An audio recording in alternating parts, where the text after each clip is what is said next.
Ladies and gentlemen, tonight we're privileged to have a new speaker with us, Captain Ed Gantt, U.S. Navy retired. After retiring from the Navy and the Army with a 30-year career, which included the Army's airborne and Ranger schools, as well as flying 2,000 hours for the Navy. It's quite an illustrious career. Thank you for your service, sir.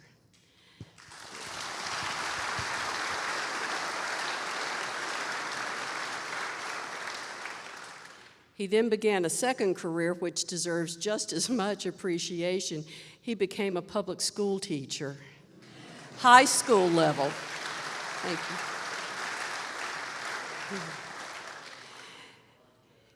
In 2014, he joined the 23rd Infantry Regiment USCT Civil War Reenactors and Living Historians, which was really his start into his knowledge and background of the USCTs. Currently, he is a member of Company B, 54th Massachusetts Civil War Reenactors. He is president of the reformed 23rd Regiment USCTs in Spotsylvania, Virginia, and he's a valued member of the Emerging Civil War Speaking Program. Let's give a hearty welcome to Colonel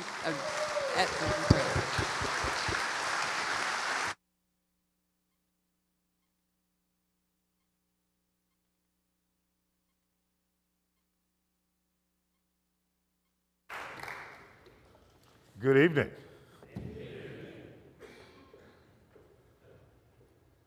Let's make sure that I can get the gizmo working. You know, they didn't have these back in 1863. One question for the cameraman.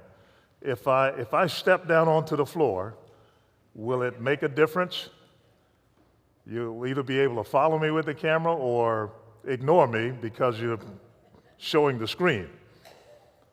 I didn't hear no, so I'm going to do that. Kind of like your 6-year-old.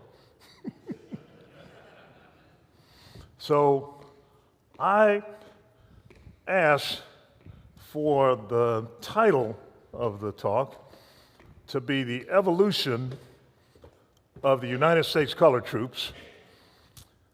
And my reasoning for that was, if I were to talk about the contributions of the United States Colored Troops, that would take a whole lot more than 1 hour. Because it's a shame that most Americans grew up not knowing that they even existed, the United States Colored Troops. The movie Glory came out in 1989. And for much of America, that was the first time that people realized there was such a thing as U.S. colored troops. Now, that includes me. I have to confess, the first time I heard that the contribution of the colored troops was as large as it is, was 2008. You know, and I've studied history, I read this book and that book, I've watched events. I grew up in Washington, D.C., and I knew about Frederick Douglass. I knew that he had 2 sons who fought in the Civil War. So I knew that there were black troops. I had no idea of the magnitude. And if there's nothing else that comes out of this short session tonight, I want to leave that point with you. The 10% of the U.S. Army in 1864, late 1864 and into 65, was U.S. colored troops. But before we get started, good, I pushed the right button. Let's make some agreements. How about this one? It sounds simple, but it's important when you start talking about the Civil War. We need to agree on what the definition of fact is. Okay, a fact is something that can be proven. Any disagreement with that? A fact. Okay, now, because we can't prove it, because we haven't discovered the evidence, or maybe there is no evidence that exists today, does not necessarily mean that that thing that you swear happened doesn't mean that it didn't happen. We just can't put it in the category of fact because a fact requires proof, empirical evidence, something you can touch, feel, see, smell, taste, okay? Some kind of empirical evidence. So at some point tonight, we will probably delve into some things that are not factual. Trust me, we will, okay? And when we do that, I try to bring us back to, let's look at facts. Facts, okay? Another one, the incomplete nature of telling the history. Many people focus on the Civil War and they start their discussions in 1861. Yeah, but there are some important things that happened before that. That if you really want to understand what happened between 61 and 64, you need to look back 10 years, 20 years, 40 years, maybe 100 years, because there are always some things in history that preceded it, that impacted this thing that we're talking about today, whatever it is. There's some things that happened before, and if you want a very good understanding, as good an understanding as you can get, you need to look back before that period, that date, that time that you're focused on. And every now and then, look beyond that. See what happened next. Because everyone in here, as far as I can tell, has gray hair. So if you've learned that there is important events. There are important events. There are occurrences that happen back then. There are some other things that happen later, and they all impact this thing that right here in the middle that we're trying to understand. Okay? The last one is we might not agree on all the things we discussed today. Yeah, how different is that for a discussion of the U.S. Civil War? We will not come to a complete agreement. But how about this, if we make ourselves one promise, that at the end of that period of discussion and disagreement, maybe some agreement, that we don't end up drawing battle lines and shooting each other.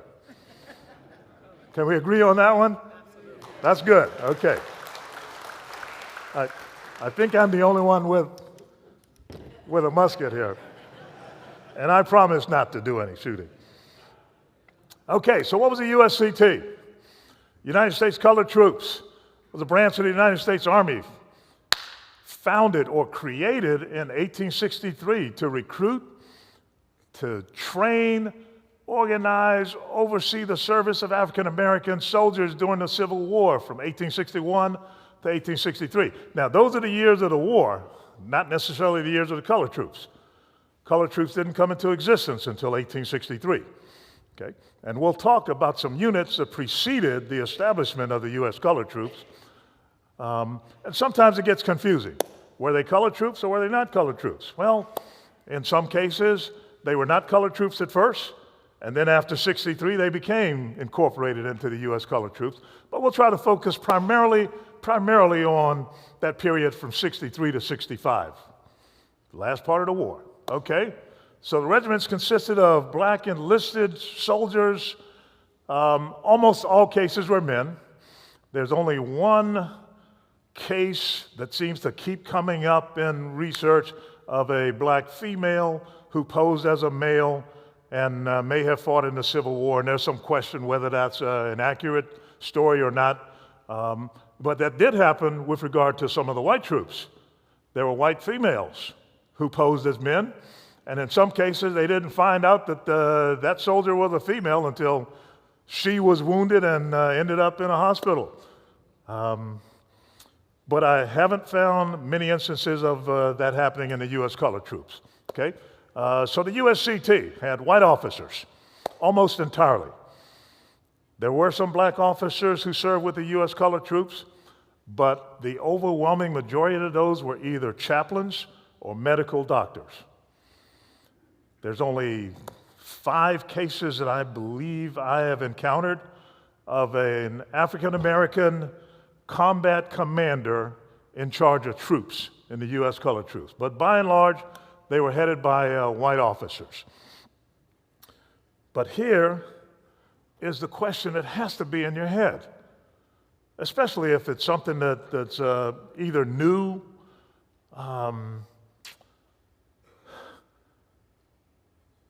why hadn't I heard of this? is this guy making this stuff up? You know, this smooth-talking guy come down from Washington, D.C. Where have you seen those smooth-talking guys come from Washington, D.C.? And if you've lived in the U.S. for some time, you learned, okay, I'm not sure I trust what that smooth-talking guy has to say. So is he making this up? That has to be a question. It has to be a question going on in your head.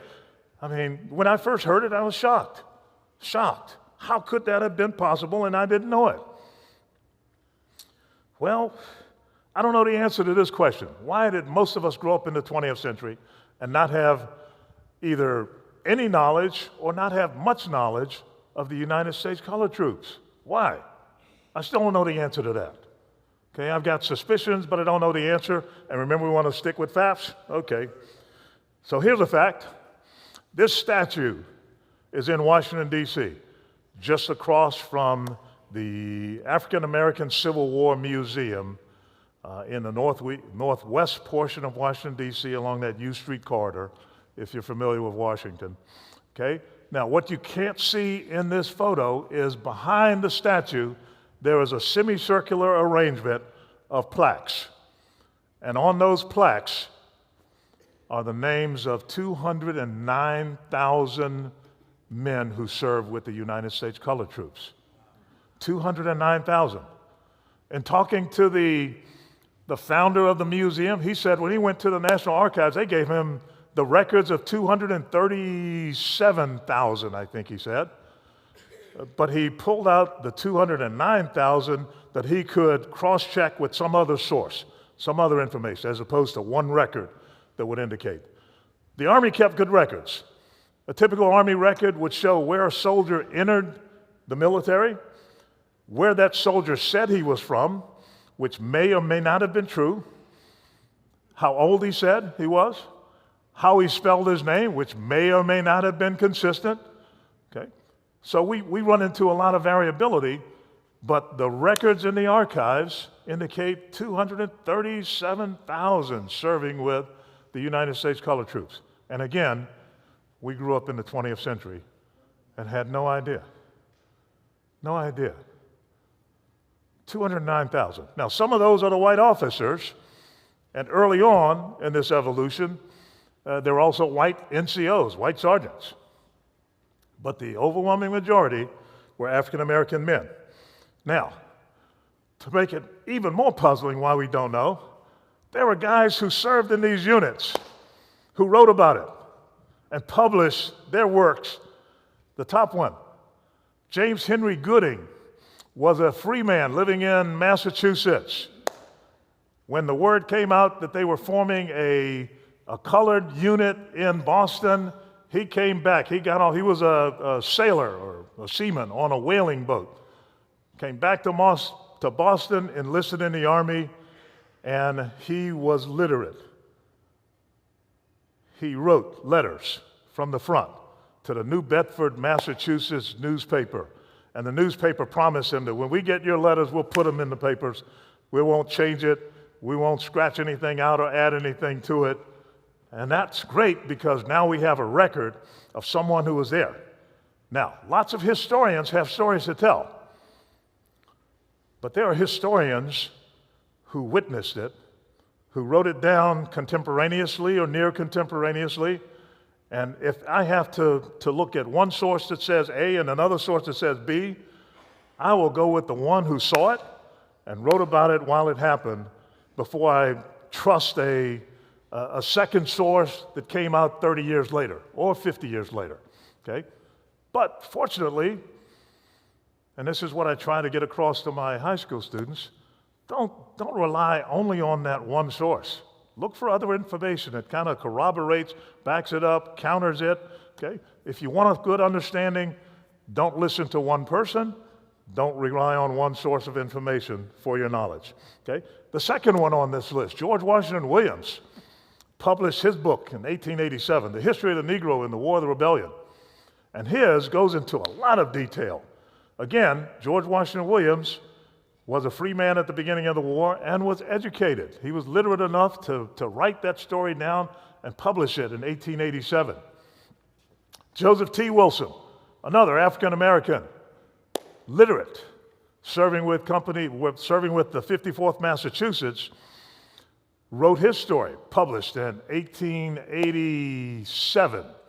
Now, the yellow print here indicates that that information, or that book, is available as a free download from the Gutenberg Project. There were white officers who also wrote about it. I'll leave this list so that you have access to it after I'm gone.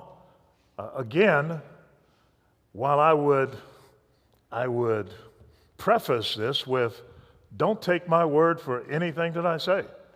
Find another source to back it up. See if I'm just blowing smoke like so many other people who talk, like they know what they're talking about, okay? Look for the evidence that backs it up. Don't trust me, but also don't reject what I say because it doesn't agree with your understanding of the war and the contributions. Other sources, these are more current or more recent writers. Okay, a few of these guys are very well known. McPherson, The Battle Cry of Freedom. Almost everyone who studies the Civil War, everyone who's a serious student of the Civil War, has probably encountered James McPherson's writings on the Civil War. Well respected. One that I like a lot is that third one, William Dobeck, The Freedom by the Sword, U.S. Colored Troops, 1862 to 1867. Relatively recent publication, but it has a lot of information and detail about where they served and what they did. Good information if you're looking for the background. Okay, so here we are. So as we talk about this period in American history, where do we start? This is where I think we should start, okay? Because there's some arbitrariness associated with picking the start point for your discussion of history. How about if we start with the U.S. Constitution? Let's go back to 1787. Something in the U.S. Constitutional Convention, or something that happened in the U.S. Constitutional Convention that kind of impacted America for the next 50 years, 100 years, 200 years, perhaps still impacting today. Okay? And one of those was the agreement that the 4 million African American slaves living in the southern states in the United States would be counted for congressional representation. 4 million, okay? The states in the north said, no, you don't count any of those. They don't vote, they're not citizens. The states in the south said, we want to count every one of those, because the more people you have in your count, the more representatives you get in Congress, and oh, by the way, the more electoral college votes you get to elect the president. So it's not surprising that if you counted 3/5 of the 4 million African American slaves living in those southern states for congressional representation, it's not a surprise that out of our first 7 presidents, 6 were Southerners. It's not a surprise. It's not a surprise that almost every action that was taken that had any impact on the institution of slavery met defeat. Not a surprise, okay? That's something that we created in 1787 and we lived with, okay? So it wasn't so bad, not yet, okay? But then when the Haitian Revolt, the only successful slave revolt in the history of the world, African slave revolt, happened in Haiti, where they threw off the French colonizers, sent them back to France, and Haiti became the first black-ruled nation. That was on the minds of the Americans who were slaveholders. That was on the minds. And there's no way that you could ignore that, okay? Now, one thing I want to throw up, because in 1792, the U.S. Congress passed the Militia Act that said only able-bodied white men could serve in the Army. Only able-bodied white men. But you know, you've studied history. There were black men serving in the War of 1812, in the Mexican War. There were black men serving in every war. There always have been. But the issue of race became much more critical by the 1860s. So then, that law became enforced. Okay, so something else happened. The institution of slavery became much more productive in terms of generating wealth with the invention of Eli Whitney's cotton gin. Because now you could really have laborers out in the fields bringing in the cotton bales, sending it through the gin, packing it up, sending it to Europe. By the beginning of the Civil War, the southern region of the United States was the third wealthiest part of the world, behind only the British Empire and the much more industrialized North, much more industrialized and much more populous. Third wealthiest area in the world. And so much of that wealth, perhaps all of it, was generated through slave labor. By this time frame, we are starting to see an America, at least part of America, that is deeply entrenched in the institution of slavery. But we're also seeing that those in the other part of America, in the North, for example, okay, were becoming more and more opposed to continuation of the institution of slavery. There were many who thought it would just go away with time. It didn't necessarily go away even after the ban of importation of enslaved Africans that took effect in 1808. There were still some smugglers, but that had an unexpected negative impact on the institution of slavery because it just made the value of that individual slave go up because you no longer have access to a market that comes across the ocean. So the one in Charleston, South Carolina, who 3 years ago was worth only $300, is now worth $1,000 because they're harder to get, supply and demand. And that meant that as the individual slave went up in value, the overall cost, if you were to eliminate slavery on a plantation, also went up. And it went up to a point where it was probably not possible for anyone in the South to even consider ending slavery. The economy depended on it. And there was no other thought given to an alternate economy once slavery ended. Okay?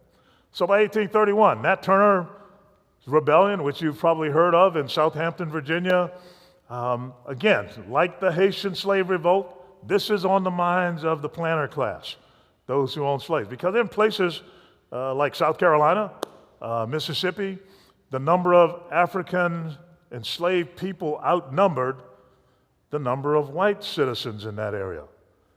So they didn't have numbers on their side.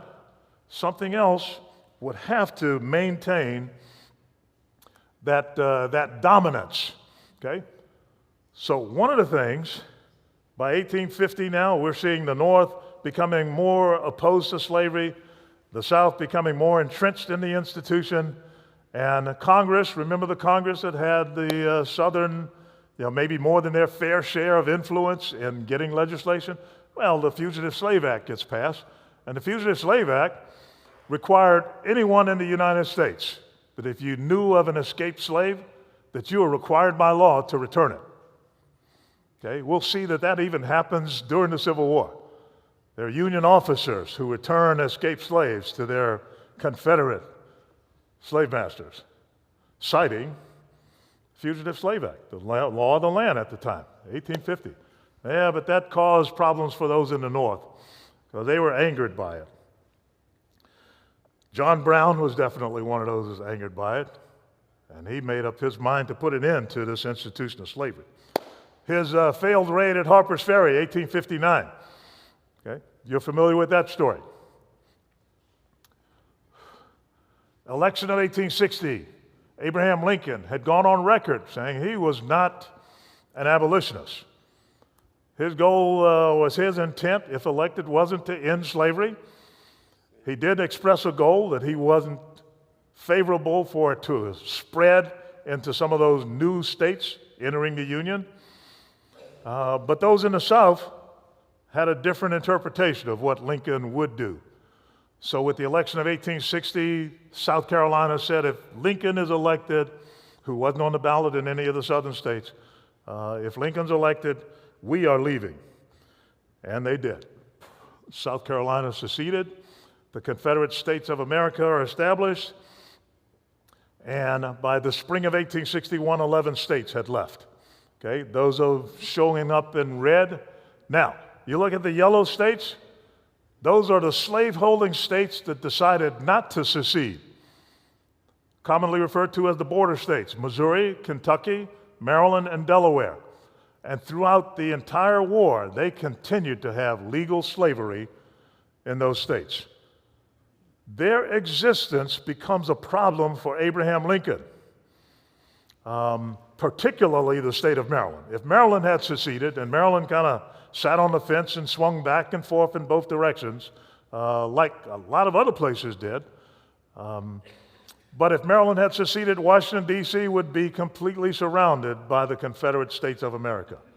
So Abraham Lincoln does some extraordinary things to keep Maryland in the Union. Some legal, some not so legal, okay? But his goal was to maintain the Union one way or the other. So those 4 border states, everything Lincoln did had the border states in mind. He didn't want to move too far toward abolition to push any one of those states to join the Confederacy because they were slaveholding states. So if he pushed toward the abolition of slavery, those states would have felt as much of the pain as some of those states in the Deep South.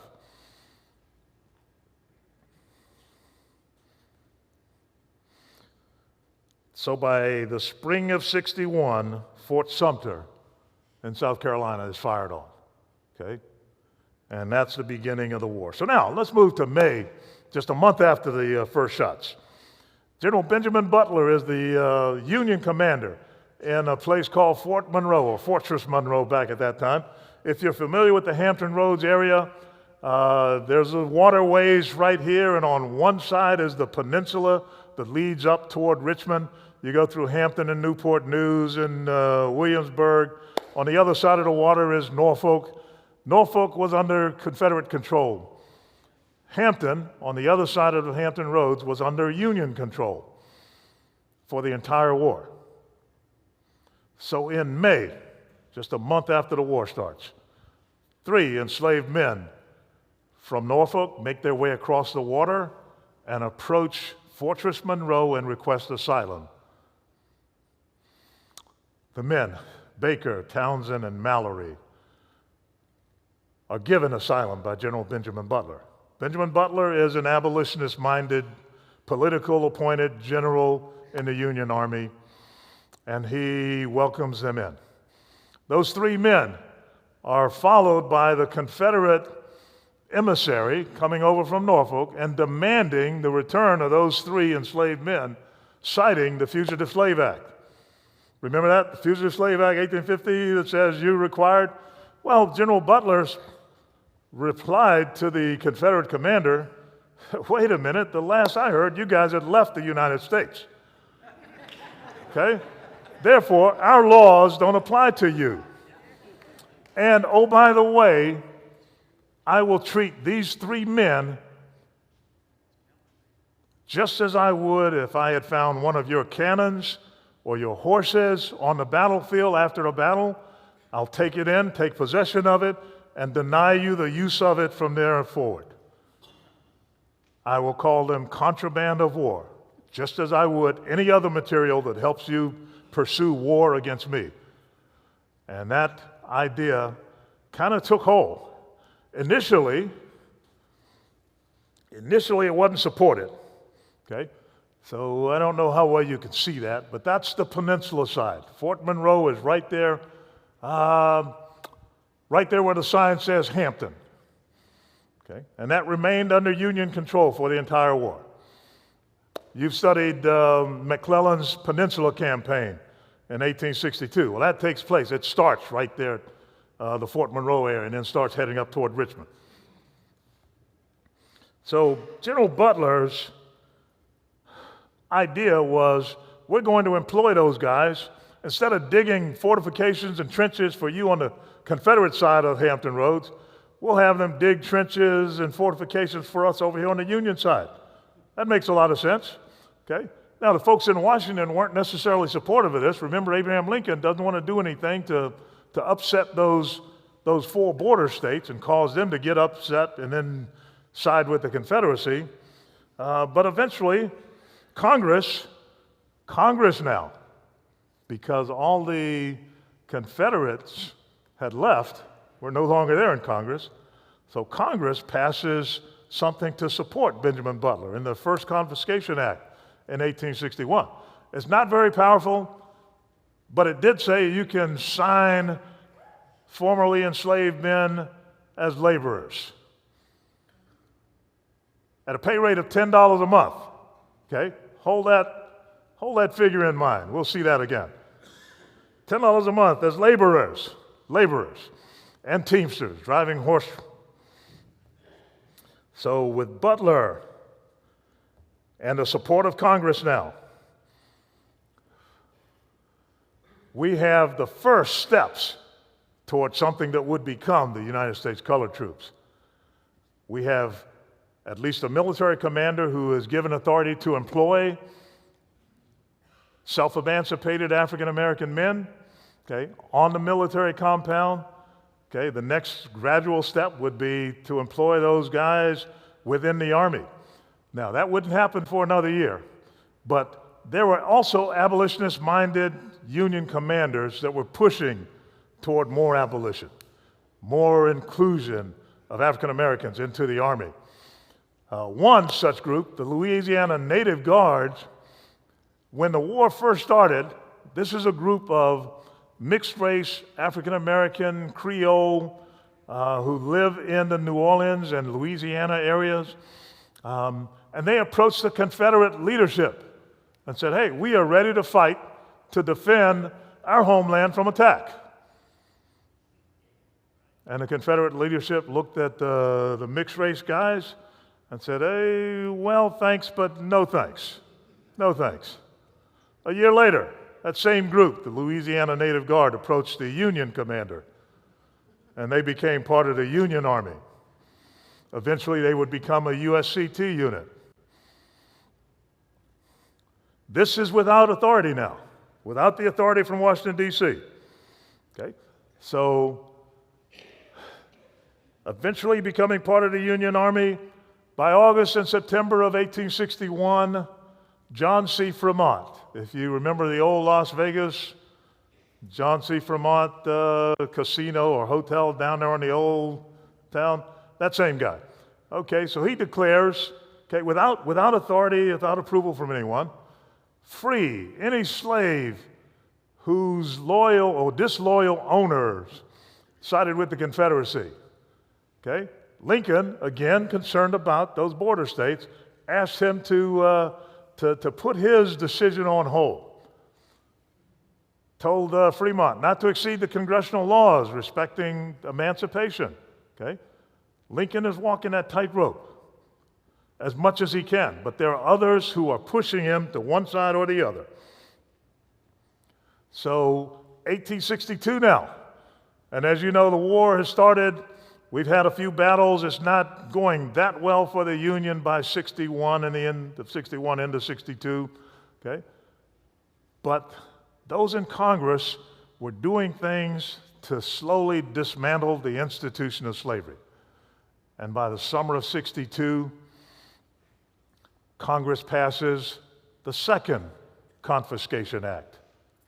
And in the Second Confiscation Act, they put a little more meat into it than was in the Confiscation Act a year earlier. They said you can employ African American men as soldiers now, not just laborers, but as soldiers. But their intent was soldiers performing menial tasks, okay? The work crews, not necessarily fighting soldiers. Something else was in that Second Confiscation Act. It authorized the President of the United States to find a place in the Caribbean for those who had been emancipated, to move them out of the United States. It didn't require Abraham Lincoln to do that, but it authorized it. We are moving closer and closer because it's clear to many of those that that large number of African Americans living in the South were doing things to help the South continue the war effort. They're either harvesting crops, okay, that feed the economy or feed the Confederate war effort. They are freeing up many of the duties in the local areas and the plantations to allow white men to go off and fight in the war. So it was clear to many in Congress, and eventually to Abraham Lincoln by the summer of 1862, that if we can take part of that away from the Southern war effort, we can make it a shorter war, and we'll enhance our opportunities for winning the war. A couple of other guys who were still pushing. April of 1862, General David Hunter in South Carolina decided that he was going to create a black regiment without authority. Yeah. The effort was stopped when the War Department refused to fund or equip his soldiers.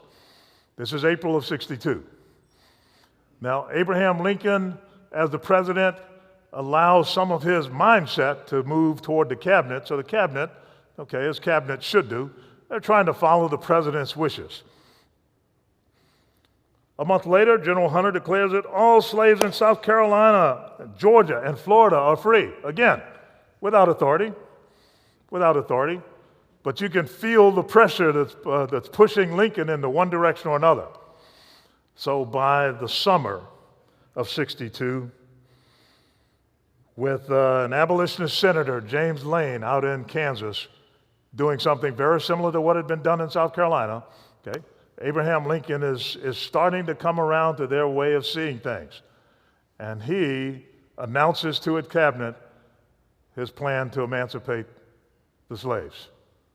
This is in the summer of '62. He's told to hold on to it, as you well know, wait until there's a victory. But Congress now passes that Second Confiscation Act in July of 1862, which kind of pushes the nation into the direction toward abolition.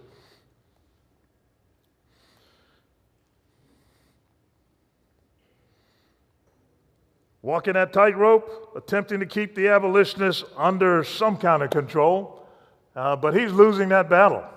There are just too many who are pushing for abolition, in South Carolina and Kansas and the southern areas that were occupied by the Union Army. Okay? And again, without those southern senators and representatives to kind of voice their opposition to the direction that Congress is moving, Congress is able to pass that First Confiscation Act, the Militia Act, the Second Confiscation Act, and they're also well-known abolitionists like William Lloyd Garrison up in New England and Frederick Douglass, who at some time was an advisor to President Abraham Lincoln. And they are also pushing toward abolition. They too want to preserve the Union, but it's that last little bit. The preservation of the Union is one without the institution of slavery. Now, remember what Lincoln said. You may not remember what Lincoln said. Here's what Lincoln said, okay? If I could save the Union without freeing any slaves, I would. If I could save it by freeing all the slaves, I would do it. If I could save it by freeing some and leaving others alone, I would do that. Yeah, does he sound like a politician? Well, yeah. Well, yes, he's a consummate politician, okay? But at a very, very challenging time for any politician, with the nation falling apart, full-blown war, there are people on his side who are opposed to what he's doing. There are people on the other side who are definitely opposed to what he's doing. But he is trying to maintain some type of balance, And the more you study Abraham Lincoln, I think the more you'll appreciate the predicament that he was in and the decisions that he made, recognizing how difficult that was going to be for at least half of the nation. Half of the nation, okay? So now, right after Lincoln says he's going to emancipate the General Robert E. Lee invades the North, and we have the Battle of Antietam, the deadliest day in American history, okay? But Lincoln announced that on January 1st, any state that's still in rebellion, I will issue the Emancipation Proclamation, and it applied only to the states in rebellion. Again, political move. Where did it not apply? Well, it didn't apply to Missouri, Kentucky, Maryland, or Tennessee. The slaveholding states that stayed with the North, remember those, the ones that are in yellow? Nope, Lincoln made sure that it didn't apply to them. I don't want to make you guys upset, okay? It also didn't apply to any part of the South where the Union had control now. Hampton is one of those areas, okay? Although General Butler kind of pushed us into that direction. But there's an area down in Tennessee and in the Louisiana area that was under Union control. And Lincoln carved out certain areas where the Emancipation Proclamation did not apply. So here's what I believe, that on January 1st, that if you lived in America as an African-American enslaved man, when the Emancipation Proclamation came out, on January 2nd, you were still enslaved. You were still enslaved. It didn't apply to places where Lincoln had control, and it only applied to those places where he had no control. So in effect, its impact, its direct impact on slavery was zero initially, okay? But there's one thing that the Emancipation Proclamation did, and there's a clause in there that said, now you can enlist African-American men to be soldiers with weapons and fight in the United States Army. And shortly after the Emancipation Proclamation was issued in January, by that spring, the Bureau of U.S. Colored Troops was established. And as you heard earlier, that group, their prime responsibility was to go around and sign up black men to fight for the Union. And they did one heck of a job. Beginning in the spring, summer of 1863 to the end of 1865, 200,000 African-American men. Some were volunteers. In some places, they were conscripts, and conscription could have been a formal type of conscription, or it could have been a recruiter showing up on your plantation and saying, you look like you're the right age, you're now in the Army. You're now in the Army. You, maybe not, okay? And they take them on away, okay? In some cases, okay? But there were large numbers of African-American men who made their way to a recruiting station. I said earlier how the record would indicate where the person said he was from. Well, for some people, they're still thinking that the Fugitive Slave Act is still in effect. So if I escape from a plantation in North Carolina, for example, and I think that the Fugitive Slave Act is still in effect, when I find a recruiting station in Virginia, where am I going to tell them I'm from? Not North Carolina, because there might be a chance that you're going to return me back, okay? I'm from Ohio, okay? Well, yes. We know that the human mind will find a way to survive. We know that it will. So U.S. colored troops, in some cases, plantation owners in Maryland signed up their enslaved men, and the plantation owner was compensated. The African-American soldier was given $10 a month.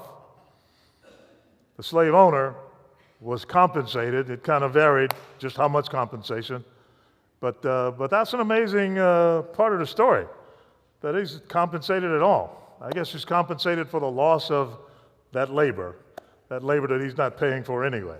Okay. So, September of 1863, African-American recruiting and impressment. I know of some instances of impressment going to a plantation in Maryland, and that became a problem for some of the planter class, both in the border states and in the southern states. You are taking away our manpower that we need for this next harvest. I'm not sure that they got much sympathy for that. But eventually over 5,000 soldiers from North Carolina enlisted in the U.S. colored troops. 5,000. And how do we know? Well, two of those authors that I mentioned earlier list that in their books, published in 1887 and 1888. Okay? What was life like for the men of the U.S. colored troops? Well, it varied. It depended on where you were, who you were working for. There were some places where the commander had great things to say about his U.S. colored troop performance and wrote it in the reports, and then there were some that were kind of negative. There were Americans from the North who weren't necessarily in favor of the establishment of U.S. colored troops and definitely weren't in the establishment of emancipation. Here's a few examples. Ohio Congressman Samuel Cox voiced his strong opposition, saying, "The Constitution-breaking, law-defying, Negro-loving Phariseeism of New England had caused the war." Okay, one man's viewpoint. Okay, former governor of Illinois in 1862 added, "No more bloodshed to satisfy a religious fanaticism." Okay, Abraham Lincoln is in the middle of all of this. You know, one of the things that I have found most disturbing about the history that I've read of the Civil War and American history is that you will be led to believe that there were groups of people who all felt this way or they all felt that way. And that is not true. There are places in the South. Alabama formed a regiment to fight for the Union Army. At the First Battle of Manassas, there was a Maryland 1st Regiment on one side and there was a Maryland 1st Regiment on the other side. On the eastern half of Tennessee, it swung back and forth with support for the Union cause, support for the Confederate cause. In Virginia, okay, and we're not talking about the western part that would eventually become West Virginia. In Virginia itself, there were areas that swung back and forth. Winchester, Waterford. So there were pro-Union and pro-Confederate forces, and both had their guerrilla groups moving back and forth, taking control.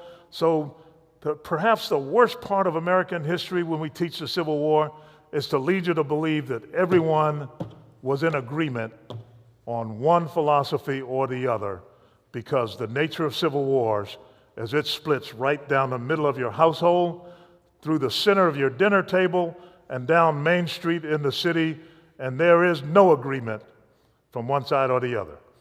There was a lot of fear, and there was a lot of intimidation that if you voice your opposition, that your printing press may be burned down. And that happened in a few places. But Americans valued their freedom to make a decision, and in some cases we got away from that during this period in American history. Okay? How about this one? New York Governor Horatio Seymour denounced emancipation as bloody, barbarous, revolutionary, and pledged to maintain and defend the sovereignty of New York against unconstitutional violations by the federal government. I'm glad I wasn't Abraham Lincoln and have to walk this tightrope. And in Ohio, this should be surprising to anyone who believes that if you're in the North, then you obviously supported the North's cause. Okay? A colored soldier, while in a barber shop in Zanesville, Ohio, assaulted by Confederate sympathizers in Ohio. Soldier fought back, beating the sympathizer, which angered the white mob. He was pelted by stones and beaten until the police arrived to save his life. Yeah. If you could advance the pages in American history, you'll see that again, and again, and again, and again, all the way up through the end of World War II. And it doesn't seem to be concentrated in one particular area, one state, okay? But I think the worst thing that would happen is for us to deny that those things happened, because they did. Okay, so at the beginning, black regiments were employed primarily to manual labor. This is a carryover from one of the confiscation acts that said you can employ them as laborers. So that mindset still existed. Okay? So by the time the U.S. colored troops come into being, okay, the mindset is still the black soldiers they're laborers. They're going to dig trenches and clear off the trees. By the fall of 1863, we have examples of black excellence on the battlefield, like at Port Hudson, Louisiana, or Fort Pillow, famous for the massacre up near Memphis, Tennessee, where the Confederates were led by Nathan Bedford Forrest, and almost every other battle has this many prisoners of war who were captured, but at Fort Pillow the number is something like this, and Nathan Bedford Forrest said, "No, we didn't kill anyone." Yeah, but it's different, okay? The pay, initially $10 a month. By 1864, it had come up to $13 a month like every other soldier, but there was a caveat. Black soldiers had $3 withdrawn from their paycheck every month to pay for their uniforms, okay? Now, one source I've read said that was the paternalism of the white establishment, thinking that these guys can't take care of their own things, we have to do it for them, so we'll pull the money out of their paycheck. So the net is they still ended up at $10 a month, okay? But that's okay. They recognized why they were fighting. And no officers, very few black officers, okay?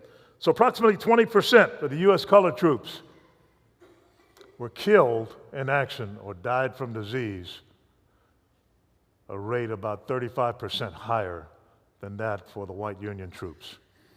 They fought valiantly, and many of their officers praised their conduct. Many of them did, but some of them didn't, depending on where you were from, how you were raised, okay?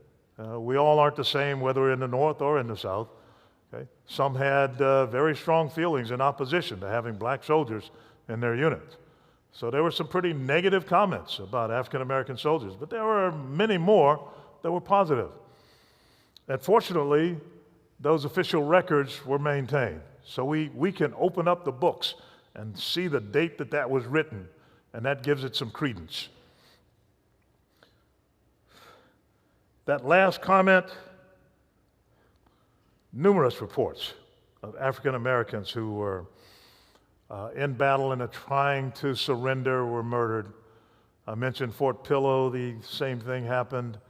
In the Battle of the Crater during the siege at Petersburg, the same thing happened in a few other locations. And when we grew up in the 20th century, we didn't learn that. We didn't learn that. But that's just as much a part of American history as George Washington crossing the Delaware. And I think that when we pick and choose the history that we're going to teach, when we decide which part is true and worthy of being passed on and which part is unworthy of being passed on, even though it may be true, we just set ourselves up for loss of credibility to the next generation that comes along. All of us have a drunken uncle. We would like to keep him in the back room in the house, but everyone in town knows that you have a drunken uncle. The truth just always seems to come out.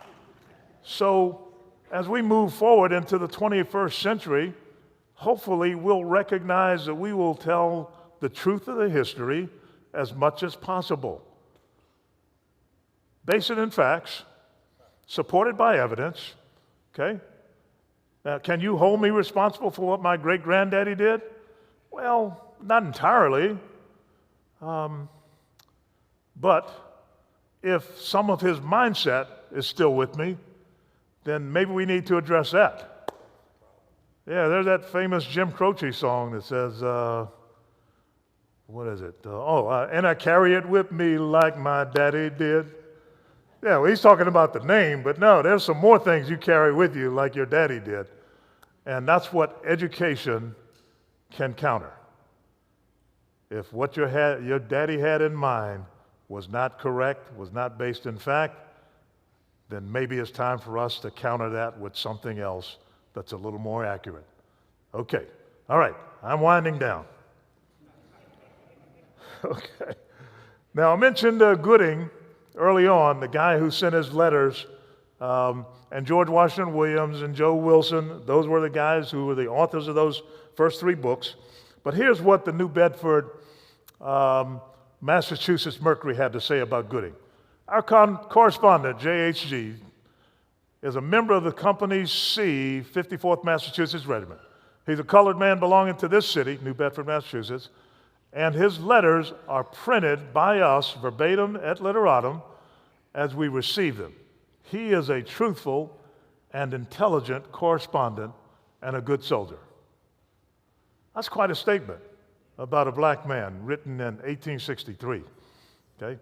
Unfortunately, Gooding would die in Andersonville prison camp following the Battle of Olustee, Florida in early 1864. And all we have left of Gooding are his writings from the front. Fortunately, they were combined into a book form in 1990. So that's what the Black Phalanx by Joseph T. Wilson looks like. And lots of information with regard to where the soldiers came from. Written, published in 1888. I had no idea. Never heard of it. Never heard any of this. And I'm sure most of us, unless you are a double PhD in history and Americana, you may have never heard of it either. But it's as much as Washington crossing the Delaware. The last thing I want to bring up is the comments from one of the white commanders, from Colonel Norwood P. Hollowell of the 54th Massachusetts Volunteers. This is a speech he delivered to the Military Historical Society of Massachusetts in 1892. Let's see if I can make this easier for me to read. And I can't. Okay. Here is what he said. We called upon them, the African American soldiers, in the day of our trial, when volunteering had ceased, when the dead, when the, oh, you can read that? Ah. Okay. Thanks for pointing that out. When the draft was a partial failure and the bounty system a senseless extravagance. They were ineligible for promotion. They were not to be treated as prisoners of war.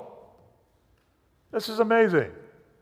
Nothing was definite except that they could be shot and hanged as soldiers. Fortunate indeed is it for us, as well as for them, that they were equal to the crisis, that the grand historic moment which comes to a race only once in many centuries came to them, and that they recognized it. Where did this mindset go in the 20th century? I didn't grow up hearing anything like this. Nothing. And you probably didn't either. Something happened, and I have another presentation that goes into the next 30 years after the Civil War. And that set up the 20th century that we were born into, and the relation between history, truth, and races in America. So with that, I think I will bring it to a close. Okay. Okay. All right. Well, thank you. Whoa. Good. Good.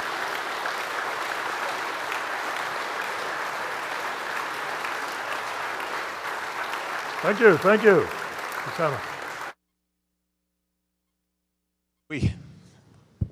All right, we're back live. We have time for some questions for Mr. Gantt. We ask, as we have before, we have a microphone set up here. If you are able, please come up here and ask your question. If you cannot come up here, raise your hand and I will bring this microphone around to you. So please come up and ask your question. Can you go back to that previous slide? And we have a question to start with. Yes, that one. That green thing that you see is this. This indicates that I'm in the 9th Army Corps, similar to what soldiers wear in a patch today. So this was a Corps badge. So you could look at that and tell, okay, at least which Army Corps this guy belongs to. I mean, he might be, multiple divisions. But on the top of the hat, that same outline would be in a little felt patch, color-coded. So if it was red, I'm in the 1st Division of the 9th Army Corps. White, I'm in the 2nd Division of the 9th Army Corps. Blue, 3rd Division, and green, my unit was in the 4th Division of the 9th Army Corps. And these are Corps badges from the top left going across. That's the 1st Corps, 2nd Corps, 3rd Corps. So you see down there in that 2nd row, the 9th Corps. That's where I was with the 23rd Regiment. Now, if you could go back one slide. Can you do that? Good. During the siege at Petersburg in the fall of 1864, this is a 10-month siege at Petersburg, trying to get to Richmond, okay? There was a decision by the U.S. Army to combine the 4th Division of the 9th Corps, where the U.S. colored troops were, with the U.S. colored troops from the Army of the James under General Benjamin Butler, and create an all-black Army Corps, about 30,000 soldiers at full strength. And that's the badge you see on the right as you're looking at it. So now, after the first week of December of '64, we're no longer in the 9th Corps, we're now in the 25th Army Corps, an all-black Army Corps for the first time in the Army history, 30,000 black soldiers, okay? Now, what did the 25th Army Corps do? Well, one of the things that you probably have never heard of, when the Confederate forces departed Richmond, evacuated Richmond, they set the town on fire in their evacuation. They broke open kegs of whiskey, poured them into the streets, and that just added to the flames of Richmond. The 25th Army Corps is approaching from Petersburg. The mayor of Richmond, the Confederate capital, sends someone out and appeals to the commanding general of the 25th Army Corps, a German immigrant, Gottfried Weichel, for assistance in putting out the fires. The U.S. colored troops of the 25th Army Corps answer the call and save the Confederate capital from destruction. I didn't hear any of that when I grew up. Yeah. And from there, they marched on to Appomattox. Okay, and the story doesn't end there. If you remember from the Ken Burns documentary, there's a 2-day victory parade in Washington, D.C., down Pennsylvania Avenue. So many Union soldiers, it takes 2 days for the parade, May 23rd and 24th. They were not there. So the very next day, on May 25th, they were placed on steamships at Grant's headquarters down near Hopewell, Virginia, and sent to Texas. There was some belief that Mexico, under French control at the time, would take advantage of the weakened state of the United States of America and regain or reclaim Texas, their lost territory. At the start of the war, Texas has only been in the Union, or the United States, for about 20 years. It's a plausible theory. So they sent the 25th Army Corps to Texas. Steamships headed down. One report shows 9,200 African-American soldiers board steamships today. And the general said, when I get more steamships, I've got another, 6,000 ready to go. They head to Texas, run into bad weather. The weather delays their arrival, and they first put ashore in Galveston, Texas on June 19th of 1865. And the holiday today, the national holiday of Juneteenth, commemorates when that first of those groups arrived in Texas and discovered that emancipation hadn't made its way to Texas. And that's part of the American history, just like Washington crossing the Delaware. 25th Corps. Yes, sir.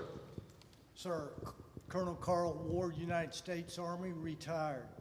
Cool. The U.S. Army was kind enough to send me to Fort Leavenworth, Kansas, not to the federal prison, but to the Combat Studies Institute. I just heard in the last hour one of the best summaries of that entire instruction that the U.S. Army provides for all military history instructors throughout the world. Ah, well, thank you. I commend you, sir.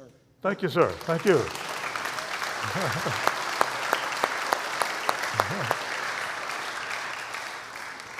Sir, after the war ended, you said you were sent, the colored troops were sent down 25th Division to Yes. Texas. What ultimately happened to the USCT? Okay. I'll answer it first by this unit. My unit stayed in Texas until it was disbanded in November of that same year, 65. There were some that were maintained because in the southern states, they were under military occupation. So in many of the states, there were U.S. colored troops that were part of that occupying force in the southern states. And if you ever see, the D.W. Griffith movie, Birth of a Nation, there are U.S. colored troops in there. There's one scene of U.S. colored troops coming down the sidewalk, and a white man has to get off the sidewalk to make room for the U.S. colored troops who are the occupying force. It's an exaggeration, but that's okay. Almost everything in Birth of a Nation is an exaggeration. So the nation knew that there were U.S. colored troops, but then the other thing that happened, the Army downsized, as we always do after the war, and the Army kept 4 of the U.S. colored troop infantry divisions and 2 of the cavalry divisions. They kept the 9th and 10th Cavalry. They kept, I think it's the 39th, 41st, maybe 42nd and 44th or something like that, infantry regiments. And about 3 years later, they reduced that even further, combined those into just 2 African-American infantry regiments, and they became the 24th and 25th regiments of the U.S. Army, infantry regiments. And that's the way we stayed until the beginning of World War I, when there was a little reorganization and another reorganization leading up to World War II. They fought as segregated units, okay? By this time, they now had black officers commanding, a few anyway, but they never were fully integrated into a combat operation where we mix my team with your team. They fought completely separate all the way up through World War II, all the way up until 1948. So the remnants of the U.S. colored troops became the Buffalo Soldiers, involved in the expansion, the westward expansion of America, the Indian Wars, the first National Park Service out in California under Colonel Charles Young. There were a number of things that happened with those guys that unless you really go searching for it, you will never know that they existed. And it's all owed to the successes of the U.S. colored troops from 1863 to 1865. Good question. Thank you, sir. We have another question. Yes. I don't know if the mic is working, but was there pressure by Southern officers on the average Southern soldier to treat blacks halfway decently who were in the Army when they were captured or on the battlefield? I have not read such. I can make some assumptions. And here's the assumption that I will make, having been around soldiers and men. There is a sergeant here in this unit who is just an absolute tyrant. Everyone hates his guts. There's another sergeant in the unit right next door who has an open heart and treats people fairly. So in every unit, you'll have one of these and you'll have one of those. In every city, you'll have one of those and one of the other kind.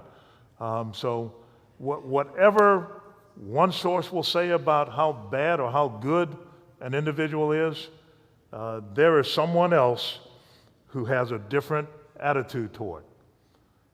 There's no doubt in my mind. I can't prove that. I don't have a book to show examples, but I know there were white slave masters who fathered children by a slave mistress, and he took that child inside and taught him to read and write. One of those guys became a congressman from Florida after the war. And then there were others who ripped that child away from its mother and sold the baby to another plantation. So one of these and one of these coexisting in the same area at the same time. So people are different. Yeah. You did a great job of describing the tightrope that Lincoln walked, the whole presidency. What is your evaluation of the decisions and the timing and things of Lincoln, of his presidency? Well, my decisions would be entirely from a personal perspective that doesn't have the weight of the nation on my shoulders. I mean, I would be like Frederick Douglass and constantly whispering in his ear, hey, emancipation is what we're about. Frederick Douglass didn't have to worry about preserving a union, didn't have to worry about continuing the nation. That's one of the things that you will not appreciate until you're in charge.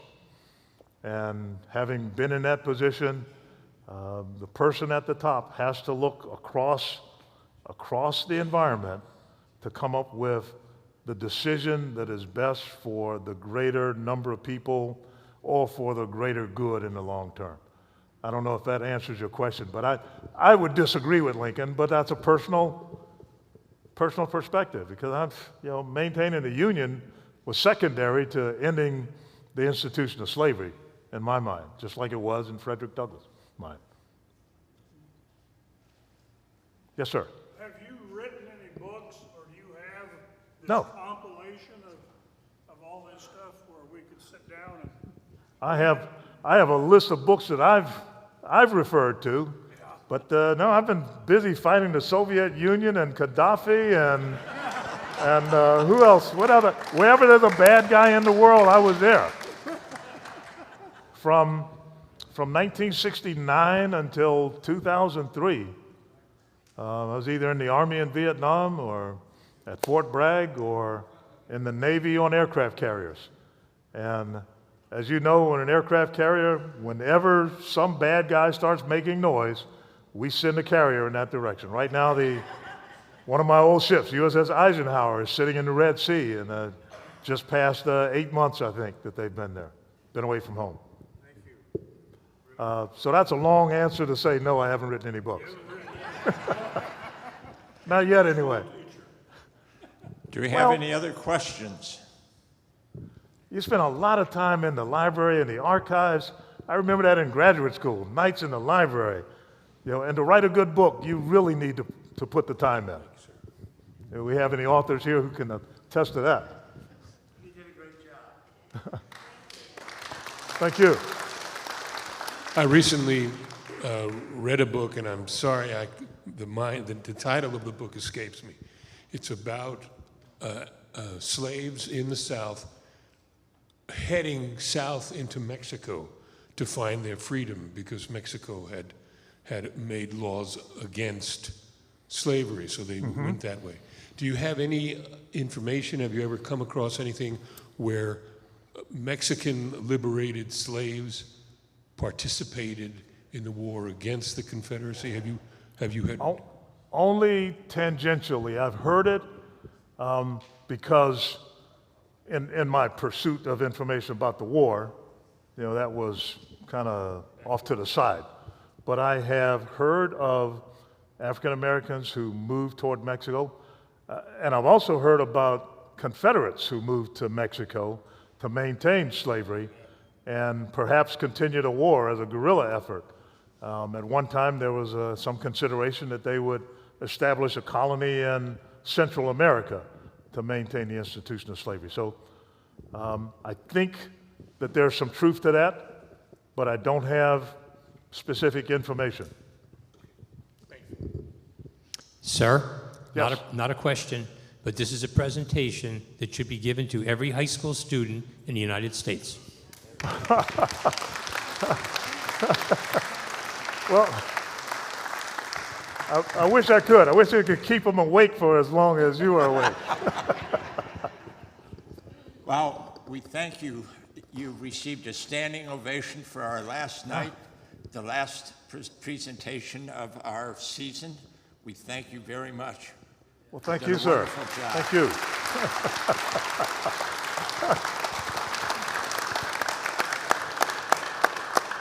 And I thought the standing ovation was because they were glad it was over. It's finally done. Thank you very much, Captain. That was great. Thank you, sir. Really enjoyed it. Thank you. Great job. Well, Great thank, job. thank you, sir. Thank you. You're the best speaker we've had, and thank you for Yeah. enlightening us on the textbooks that Right. said nothing about what you have just said. Okay. Brilliant. All right. Well, thank I you. was wondering if you'd seen this sculpture. It's a living That's at sculpture. Cameron? Yeah. I Yes, didn't know if you'd I've been seen there. it. Oh, have you? Because Yes. it's beautiful. Thank you.